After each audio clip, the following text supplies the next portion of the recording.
Le monde dans lequel nous sommes nous pousse tout le temps à nous comparer aux autres et vouloir être comme eux.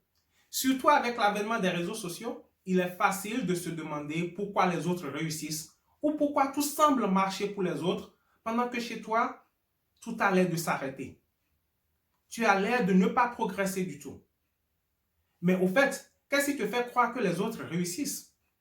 Et si les autres ne te montrent que ce qu'ils veulent que tu vois? Cher ami, tu dois faire attention, sinon tu vas te retrouver en train de te comparer à des gens qui ne méritent même pas ton attention. Tu vas te retrouver en train de faire des comparaisons vaines et inutiles.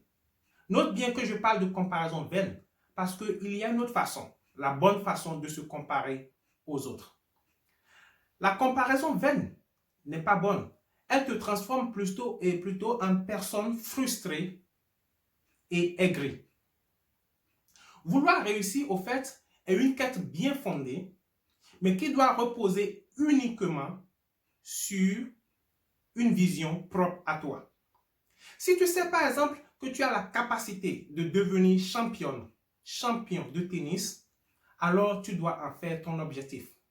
Et c'est seulement quand tu auras atteint cet objectif que tu peux déclarer que tu as réussi. Et pendant que tu t'attelles à devenir cette championne, ce champion, ne regarde que ceux-là qui ont été dans le même domaine.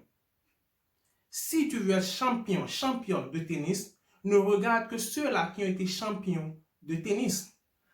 Tu dois puiser ton inspiration, ta motivation de ceux-là, mais tu dois faire attention à ne pas devenir ceux-là parce que tu es unique. Dans ton ascension, ne regarde que ton objectif. Tu as décidé d'être championne de tennis, ne regarde que cet objectif.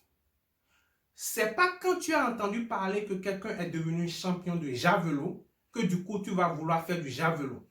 Non, reste fixé sur ton objectif. Rien que sur ton objectif, épuise ta force de ces champions-là qui l'ont fait avant toi. Mais surtout, le point important, surtout, n'essaie jamais de devenir quelqu'un d'autre.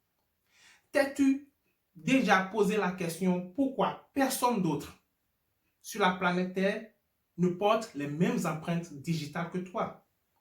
C'est parce que tu es unique. La probabilité pour que quelqu'un d'autre porte les mêmes empreintes que toi est infinitésimale. C'est-à-dire une chance sur 64 milliards. Et tiens-toi tranquille, nous ne sommes que environ 8 milliards d'habitants sur la planète Terre. Ça veut dire que tout simplement personne d'autre ne porte tes empreintes digitales. Tu es unique. Essaie de devenir toi et non quelqu'un d'autre. C'est Géraud de Africa is Wealth. Si tu ne sais pas là où me trouver, tu peux me rejoindre sur la page Facebook Africa is Wealth ou aussi sur la chaîne YouTube toujours Africa is Wealth. On se retrouve dans la prochaine vidéo.